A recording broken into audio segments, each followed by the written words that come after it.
بندوں پر اعتماد کرنا چھوڑ دیں، اللہ پر اعتماد کریں۔ ایک اعتماد ہے اللہ کے نیک بندوں کا، دعاؤں کا اعتماد، نسبتوں کا اعتماد، اس کی بات نہیں کر رہا میں، دنیا داروں، سیٹھوں، نوابوں، جاگیرداروں پر اعتماد کی بات کر رہا ہوں۔ اعتماد خلق چھوڑ دیں، اعتماد خالق کریں۔ بندوں پر بھروسہ نہیں، بھروسہ اللہ کی ذات پر۔ جو بندہ رب کی ذات پر بھروسہ کرتا ہے مضبوط ہو جاتا ہے، طاقتور ہو جاتا ہے، کمزور نہیں پڑتا۔ یہ ضروری نہیں کہ آپ کے دوست مخلص نہیں تھے تو اس لیے آپ کا کام نہیں ہو سکا، یہ ضروری نہیں ہوتا۔ ہو سکتا ہے آپ کے دوست پورے مخلص ہوں، تعاون بھی پورا کرنے کو تیار ہوں، پر رب کریم کا ارادہ قدرتی نہ ہو کہ آپ کا کام ہو۔ کیا کر لیں گے آپ کے احباب، آپ کے دوست کیا کر لیں گے؟ اللہ کا ارادہ قدرتی نہیں۔ شاید اسی لیے کسی درویش نے کہا تھا کہ خوش نصیب وہ ہے جو اپنے نصیب پہ راضی ہے۔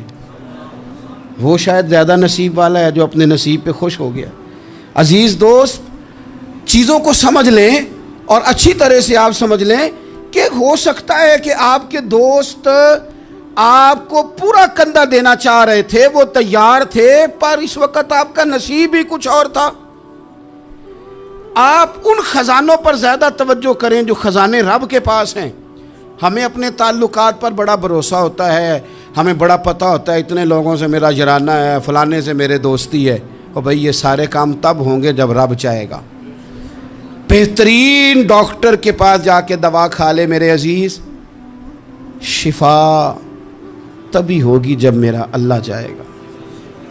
سارے ٹیسٹ کر لیے ہیں ڈاکٹر نے مریض کے، ساری رپورٹیں آ گئی ہیں، ہر چیز ٹھیک ہے، لیکن نہ وہ کھا پاتا ہے، نہ وہ سو پاتا ہے، نہ وہ چل پاتا ہے، نہ وہ ہنس پاتا ہے۔ اس نے پوری دنیا جہاں تک اس کی دوڑ تھی اس نے لگا لی، لیکن لازمی نتیجہ یہ نکلتا ہے کہ اسے کہنا پڑتا ہے کہ ہوگا وہی جو میرا رب چاہے گا۔ اس لیے جو خزانے میری جیب میں، آپ کی جیب میں ہیں، جو تعلقات ہمارے ہیں، ان تعلقات پر بھروسہ نہ کرو، بلکہ وہ خزانے جو اللہ کے پاس ہیں ان پر بھروسہ کریں، آپ مضبوط ہو جائیں گے۔ داتا گنج بخش علی اجویری وہ کہتے ہیں کہ علاقے میں قحط پڑ گیا تھا، گندم کا ایک دانہ لوگوں کو میسر نہیں تھا، بارش نہیں ہوئی، سالوں بیت گئے، لوگ بڑے پریشان تھے، بڑی آزمائش میں تھے، ہر بندہ تکلیف میں تھا۔ بازار میں لوگ آتے تھے تو سہمے سہمے سے، ڈرے ڈرے سے، پریشان سے۔ قحط ہے، آزمائش ہے، مجبوری ہے، جانور بھوکوں مر رہے ہیں۔ اللہ تبارک و تعالیٰ کی طرف سے لوگوں پر ایک آزمائش ہے، لوگ صبر کر رہے ہیں۔ کہتے ہیں کہ غلام بازار آیا تھالا لے کے کچھ خریدنے، آیا بھی تو اٹکیلیاں کرتا، اور چیزیں خریدی تو ہنستے ہوئے، اور جانے لگا تو مسکراتے ہوئے۔ پریشانیوں میں، دکھوں میں کو بندہ اگر اس طرح ہنسے تو بعضوں کا طبیعت چڑ جاتی ہے کہ یار ہم پریشان ہیں، تجھے کس بات کی خوشیاں چڑھی ہوئی ہیں۔ کہتے ہیں لوگوں نے بازو تھام کے غصے سے کہا تو اتنا خوش کیوں ہے جب سارا شہر پریشان ہے، سارا ملک آزمائش میں ہے، تو اتنا کیوں ہنس رہا ہے؟ کہنے لگا تم ہوگے پریشان، میں جس کا غلام ہوں نا، میرا جو آقا ہے، اس نے اپنے برتن بڑے پہلے گندم سے بھر لیے تھے، میرے آقا کے بڑولے بھرے ہوئے ہیں، لہذا میں کسی پریشانی میں نہیں ہوں، خوش ہوں۔ داتا علی اجویری رحمۃ اللہ علیہ کمال کر گئے، سید حجویر مخدوم امم۔ داتا صاحب فرماتے ہیں اگر تیرا اور میرا رب کے خزانوں پر اتنا بھی یقین ہو جائے نا جتنا اس غلام کا اپنے آقا کے خزانے پہ ہے، تو پھر ہم ہر وقت رو کے نہ دکھائیں، پھر ہر وقت ہم غربتوں کے رونے نہ روئیں، پھر ہر وقت ہم یہ مایوسیوں کی کہانیاں نہ سنائیں۔ لوگ اگر کہیں کہ بڑے دکھ ہیں، بڑی آزمائش ہے، بڑی پریشانی ہے، دنیا بڑی تکلیف میں، بیماریاں آ گئیں، آفتیں آ گئیں، تو بندہ مومن ہنس کے کہتا ہے تم پریشان ہوگے، ہم تو جس رب کے ماننے والے ہیں اس کے خزانے بھرے ہوئے ہیں، اور ہمارا رب عطا کرتا ہے تو پھر اپنے کرم سے اس طرح عطا کرتا ہے کہ وَيَرْزُقْهُ مِنْ حَيْثُ لَا يَحْتَسِبُ۔ وہ کہتے ہیں میں اتنا دوں گا اور وہاں سے دوں گا کہ تجھے خبر بھی نہیں ہوگی، میں تجھے وہاں سے دوں گا کہ تو نے کبھی سوچا بھی نہیں ہوگا۔ آپ اگر چاہتے ہیں کہ زندگی سکون میں آ جائے، سکون میں، تو لوگوں کی جیبوں پہ نظر چھوڑ دیں، رب کے خزانوں پہ نگاہ جمائیں۔ اتنا نوازتا ہے، اتنا نوازتا ہے، اتنا نوازتا ہے کہ انسان حیران ہو جاتا ہے کہ مجھے اتنا بھی مل سکتا ہے۔ انسان طاقتور ہو جاتا ہے جب وہ سمجھتا ہے کہ سارا کچھ میرے رب کے دست قدرت میں۔ پھر وہ کوئی تخریب نہیں کرتا، کوئی غلط رستہ اختیار نہیں کرتا، کوئی چور دروازہ اختیار نہیں کرتا، بلکہ وہ اپنے رب کی رضا پہ راضی رہنے کا عادی ہو جاتا ہے۔ اب اللہ تبارک و تعالیٰ نے ایک قانون بنایا ہے، اور قانون ہمیں رب کریم نے اس طرح سمجھایا ہے کہ یہ ضروری نہیں ہے کہ جو تم طلب کر رہے ہو یا جو تم چاہ رہے ہو وہی ہو، اور وہ ہو تو وہ تمہارے حق میں بہتر بھی ہو۔ کوئی ضروری ہے کہ جو ہم چاہ رہے ہوں وہ بالکل ٹھیک ہی ہو اور وہ ہمیں مل ہی جائے؟ یہ کوئی ضروری ہے؟ کبھی بھی اپنی زندگی میں اس طرح کی تڑپ نہ پیدا کریں، ورنہ آپ بے چین ہو جائیں گے۔ آپ کی زبان پر کئی شکوے آئیں گے، کئی شکایتیں آئیں گی، آپ بہت ساری جگہوں پہ نافرمانی والے جملے بول دیں گے معاذ اللہ۔ بس رب جو فیصلہ کرے اس پہ راضی رہنا سیکھیں۔ فرما کل نفس ذائقۃ الموت، ہر جان نے موت کا ذائقہ چکھنا ہے۔ یہ پہلے یہ جملہ کہا، اور اسی سے ملتا جلتا جملہ آخر میں کہا، اور درمیان میں کیا کہا؟ فرمایا کل نفس ذائقۃ الموت، ہر جان نے موت کا ذائقہ چکھنا ہے۔ وَنَبْلُوكُمْ بِالشَّرِّ وَالْخَيْرِ فِتْنَةً، فرمایا ہم تمہیں آزمائیں گے، بھلائی کے ذریعے بھی اور برائی کے ذریعے بھی ہم تمہیں آزمائیں گے۔ وَإِلَيْنَا تُرْجَعُونَ، اور تمہیں ہماری طرف ہی لوٹ کے آنا ہے۔ پہلے کہا ہر نفس نے موت کا ذائقہ چکھنا ہے، آخر میں فرمایا کہ تم ہماری طرف ہی لوٹ کے آؤ، اور بیچ میں کیا فرمایا؟ وَنَبْلُوكُمْ بِالشَّرِّ وَالْخَيْرِ فِتْنَةً، ہم تمہیں برائی کے ساتھ بھی آزمائیں گے، بھلائی کے ساتھ بھی آزمائیں گے، صحت دے کے بھی آزمائیں گے، بیماری دے کے بھی آزمائیں گے۔ نرا زوالی آزمائش نہیں ہوتا، عروج بھی آزمائش ہوتا ہے۔ نری بھوک کی آزمائش نہیں ہوتی، زیادہ پیسے بھی آزمائش ہوتے ہیں۔ انسان کے لیے صرف اس کا کمزور جسم ہی آزمائش نہیں ہوتا، اس کا طاقتور وجود بھی آزمائش ہوتا ہے۔ فرمایا ہم تمہیں آزمائیں گے، بس خیال رکھنا کہ وَإِلَيْنَا تُرْجَعُونَ، لوٹ کر تمہیں ہمارے پاس ہی آنا ہے۔ اور میرے نبی پاک صلی اللہ تعالیٰ علیہ وآلہ وسلم ارشاد فرماتے ہیں، رب جب کسی قوم سے محبت کرتا ہے تو انہیں آزمائش میں مبتلا کر دیتا ہے۔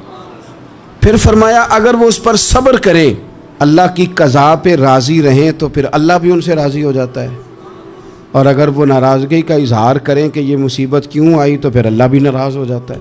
اللہ تبارک و تعالی ضرور آزمائے گا، خیر کے ساتھ بھی اور پریشانی کے ساتھ بھی۔ انسان پریشان اس وقت ہوتا ہے کہ جب وہ محنت کرتا ہے تو وہ کہتا ہے نتیجہ میری مرضی کا آنا چاہیے، یہ اس کا سب سے بڑا نقصان ہے۔ آپ رزلٹ کبھی اپنی مرضی کا نہ مانگیں، یہ دعویٰ ہی ٹھیک نہیں۔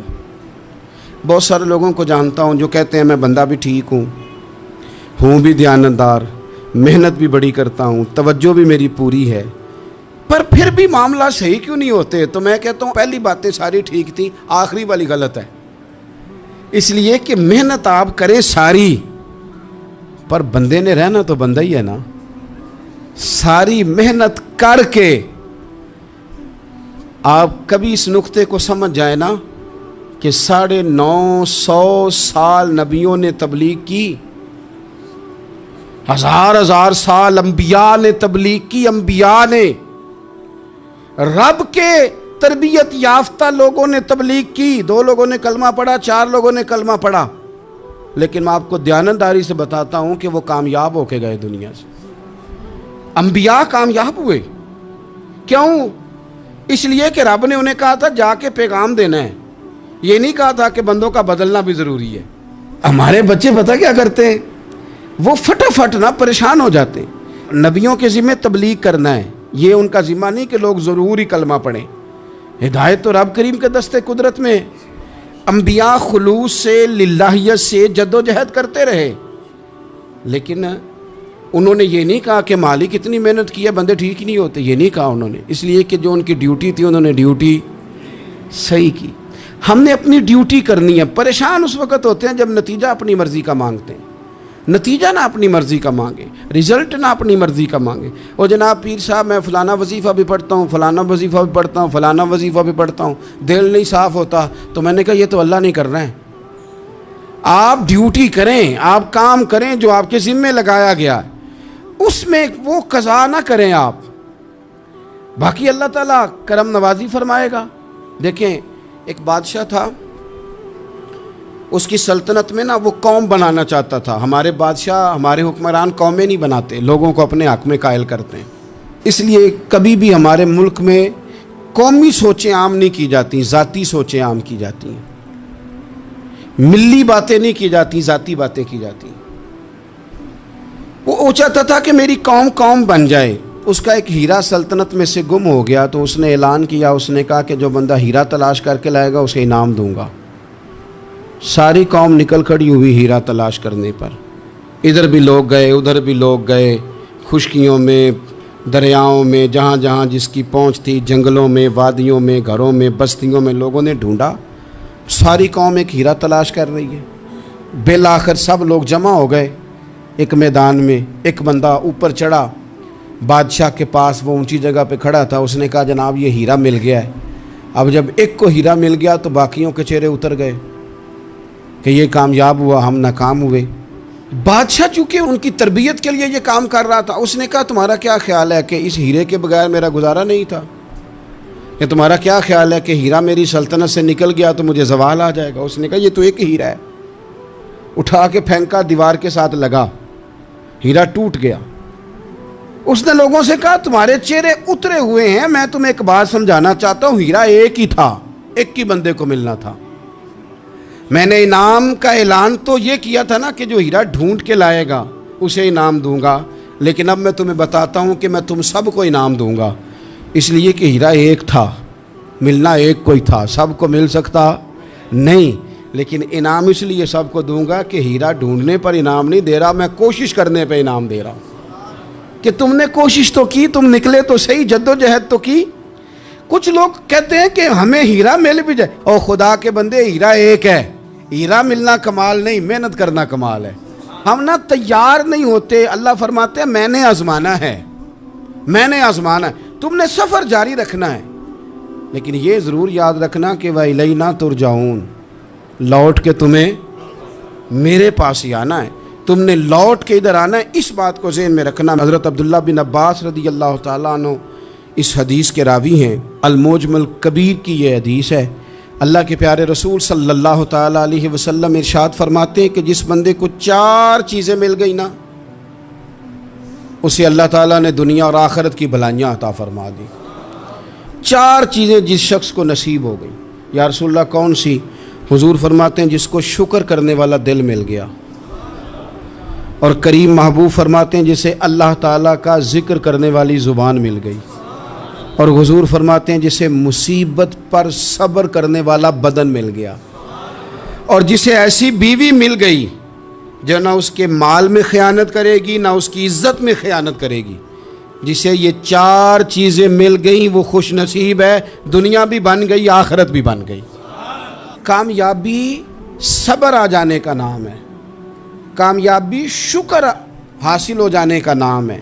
کامیابی میرے عزیز یاد رکھ لے کہ انسان اللہ کے ذکر میں لگ جائے تو اس کا نام ہے کامیابی. ہم نے کس کو سمجھ لیا؟ اپنی زندگی میں ایک تو محنت کریں, نتیجہ اللہ پہ. دوسری بات, امیدیں ذرا چھوٹی وابستہ کریں, لمبی نہ بنائیں.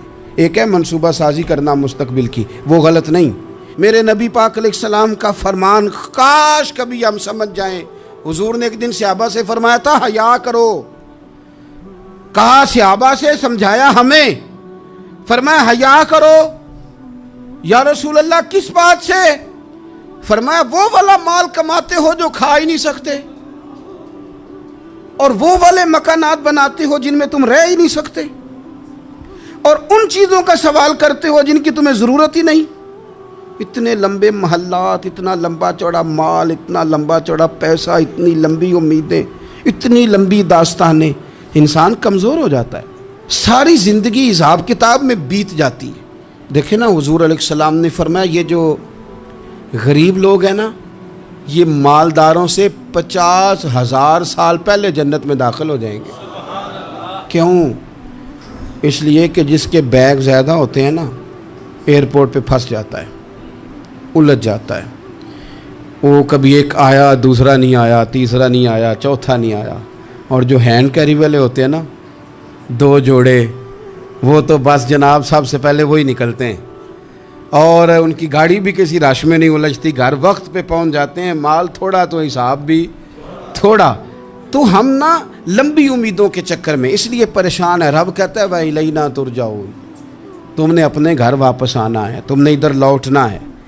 تم اتنے لمبے چوڑے معاملات کا شکار نہ ہو جانا۔ آپ اگر سکھی رہنا چاہتے ہیں نا تو عاجزی اختیار کریں۔ کیوں کہ جب آپ عاجزی اختیار کریں گے تو آپ کو اللہ کی مخلوق اچھی لگنے لگ جائے گی۔ کیوں کہ آپ اپنے سے بھی کسی کو بہتر سمجھتے ہیں۔ جب تک آپ میں تکبر ہے، میں نے دیکھا ہے کہ لوگ تکبر کا شکار ہو جاتے ہیں، کسی کو جھوٹا، کسی کو بددیانت، کسی کو فراڈیا، کسی کو دھوکے باز، کسی کو ڈاکو، کسی کو چور، کسی کو غدار، کسی کو فلانا، کسی کو فلانا۔ اصل بات کیا ہے؟ اصل بات یہ ہے کہ اس شخص کے دماغ کے اندر تکبر کا سودا سما گیا، یہ کسی چکر میں پڑ گیا ہے، اس کو ہیضہ ہو گیا ہے پرہیزگاری کا۔ یہ سمجھنے لگے کہ جو میں سوچتا ہوں وہ صرف وہی ٹھیک ہے۔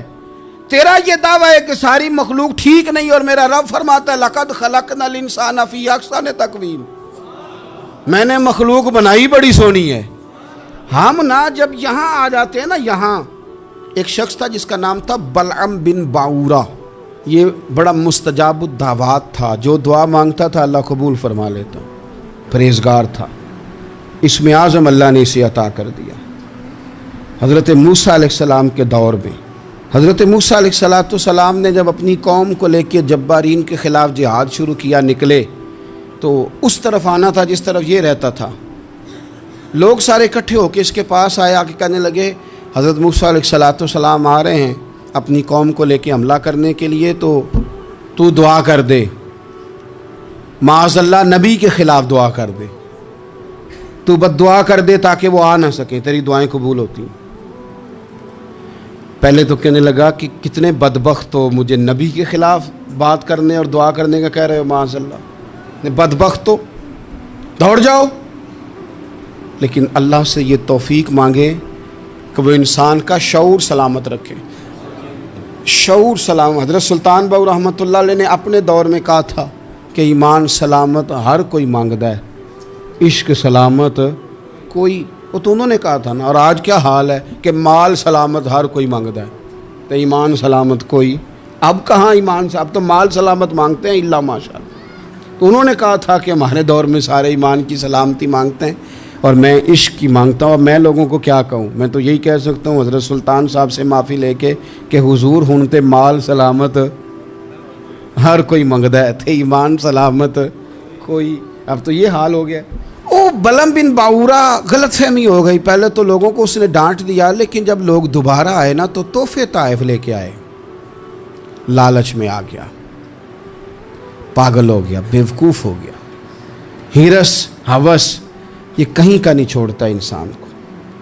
لوگ نیک لوگوں سے بھی دینداری کا رشتہ نہیں بناتے، دنیا داری کا بنا لیتے۔ وہاں سے بھی مال ڈھونڈتے ہیں جہاں آ کے انہیں دنیا بھول جانی چاہیے تھی۔ مال آیا، دولت لے کے آئے لوگ، انہوں نے تحفے طائف دیے، وہ کہنے لگا ٹھیک ہے، پہلے ڈانٹ رہا تھا کہ نبی کے خلاف میں بد دعا کروں اور اب تیار ہو گیا، معاذ اللہ۔ گدھے پہ بیٹھ کے یا گدی پہ بیٹھ کے جا رہا ہے کہ پہاڑ پہ چڑھ کے حضرت موسیٰ علیہ السلام اور ان کی قوم کے خلاف معاذ اللہ بد دعا کرتا ہوں۔ تو رستے میں جاتے ہوئے نا گدی نے منہ پھیر کے کہا کہ باز آ جا۔ گدی کہنے لگی تو مجھے آگے بھیجتا اور فرشتے مجھے پیچھے بھیج، باز آ جا۔ بڑے لوگ کانوں میں اذانیں پڑھتے ہیں کہ سیانا ہو جا، سیانا ہو جا، لیکن جب کسی پر بدبختی غالب آتی ہے تو پھر وہ سمجھدار ہونے کو تیار نہیں ہو۔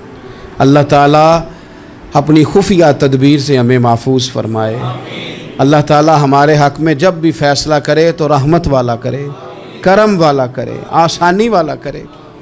چڑھ گیا پہاڑ پہ، اور پہاڑ پہ چڑھ کے جب اس نے ہاتھ اٹھائے، وہ لوگ جو بد دعا کرانے والے تھے وہ ساتھ ہی تھے، تو اپنے منہ سے لفظ نکالتا ہے حضرت موسیٰ کے خلاف، معاذ اللہ، لیکن وہ لفظ اپنی قوم کے خلاف نکلتے ہیں.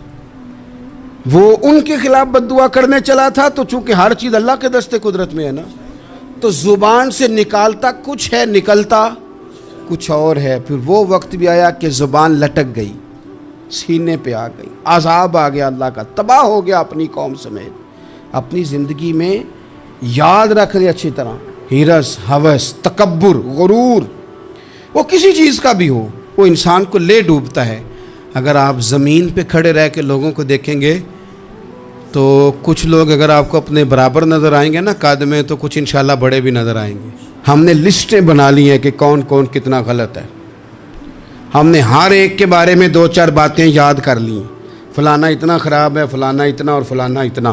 اس کا نقصان یہ ہوا ہے کہ اللہ کی خوبصورت مخلوق، خوبصورت رنگوں میں ہم نے حالات خراب کر لیے ہیں.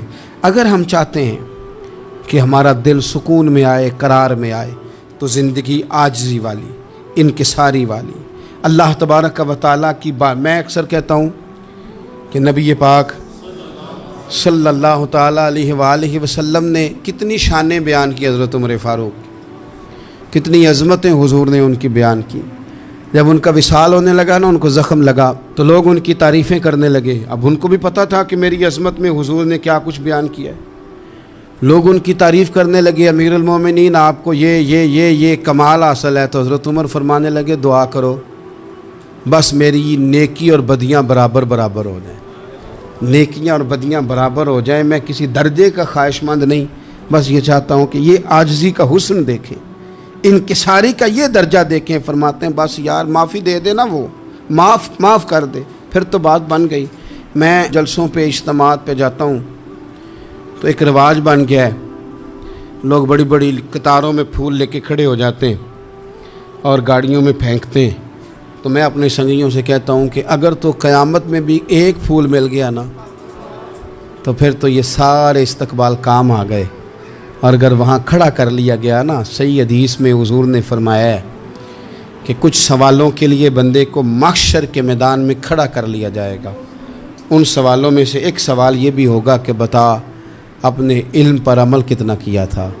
تو میں نے کہا اگر تو روک لیے گئے تو پھر ان پھولوں کا کیا بنے گا، پھر تو آزمائش میں آ جائیں گے. اللہم استرنا بسترک الجمیل استغفر اللہ ربی من کل ذنب واتوب الیہ. اے اللہ، جو غلطیاں یاد ہیں ان سے بھی توبہ کرتے ہیں، جو بھول گئی ہیں ان سے بھی توبہ کرتے ہیں، جو ظاہر ہے ان سے بھی توبہ کرتے ہیں، جو چھپی ہوئی ہیں تیرا اور ہمارا راز ہے ہم ان سے بھی توبہ کرتے ہیں. مالک، جہاں جہاں جس مقام پر جس لحاظ سے عمدن یا سہون بول کر، لہجے سے اور اشارے کنائے سے بھی کہیں کو تیری نافرمانی کر بیٹھے ہیں، تو اس سے بھی تیری پناہ میں آتے ہیں. اپنی پناہ میں رکھیو، اپنی پناہ میں ہمیں ایمان کی موت دیجیے، اور صبح قیامت اپنے محبوب کی شفاعت ہمارے حق میں قبول فرمائیو.